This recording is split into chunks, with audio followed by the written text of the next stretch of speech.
Nandito na naman tayo sa One CDO FH channel. So, ako si Anton Flowerhorn.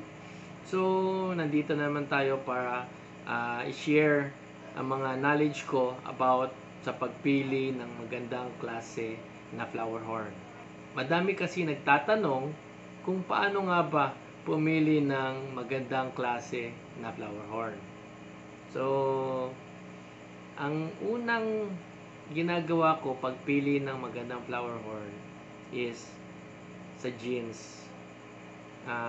Walang iba kundi dapat maganda ang genes ng flowerhorn na bibilin mo or ang linya sa flowerhorn.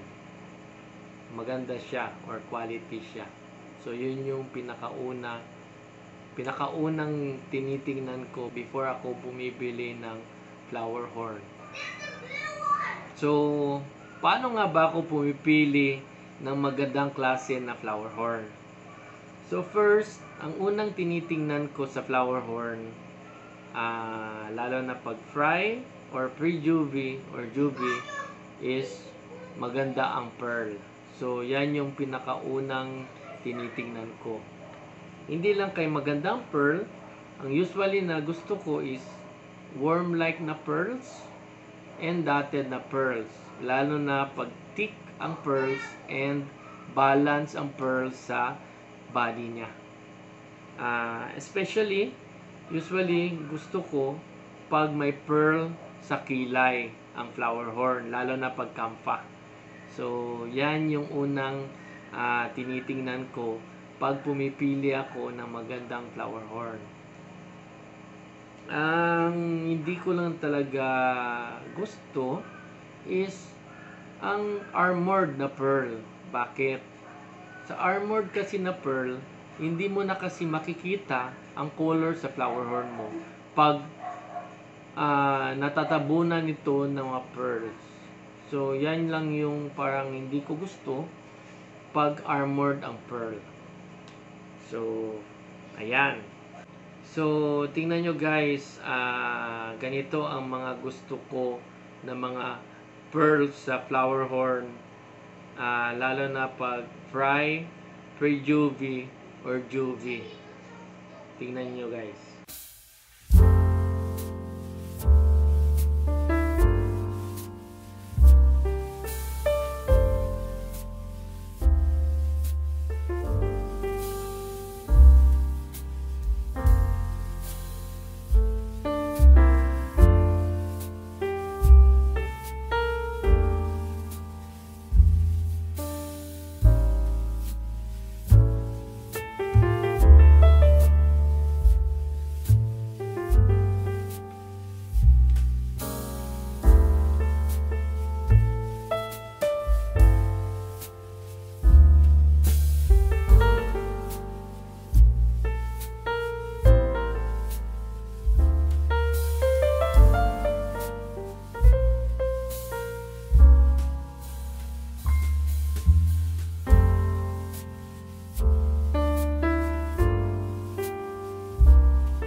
pang-apat guys is about sa cock, no?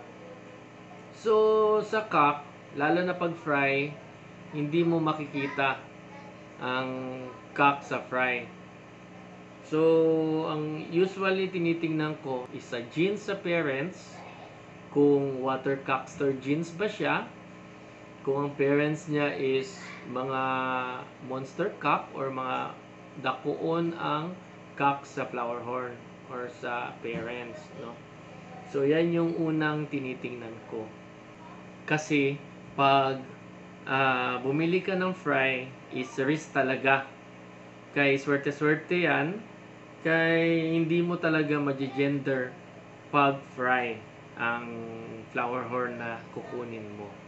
So, yun, pag fry ang kukunin mo, kailangan nasa genes ng parents. Okay. So, pag pre-juvie naman or juvie, usually, ang tinitingnan ko sa cock is may forma na. Lalo na pag juvie, dapat water cock na. So, ibig sabihin kung water cock is medyo pabilog na siya kung sa ZZ or Kampa ZZ. So guys, ito ng sample sa mga may forma na cock.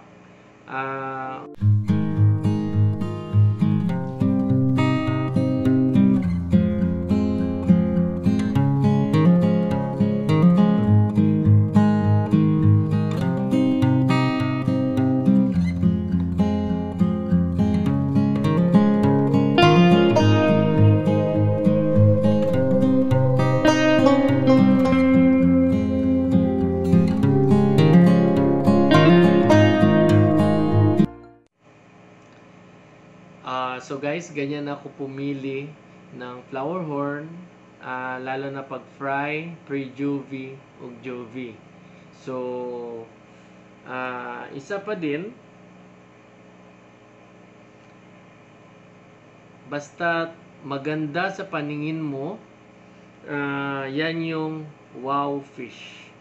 So sana nakatulong ito sa inyo sa pagpili ng magagandang klase na flower horn para sa inyo. Ayos. By the way guys, let's support the rise of the flower horn online competition sa Miss Ok sa Osamis.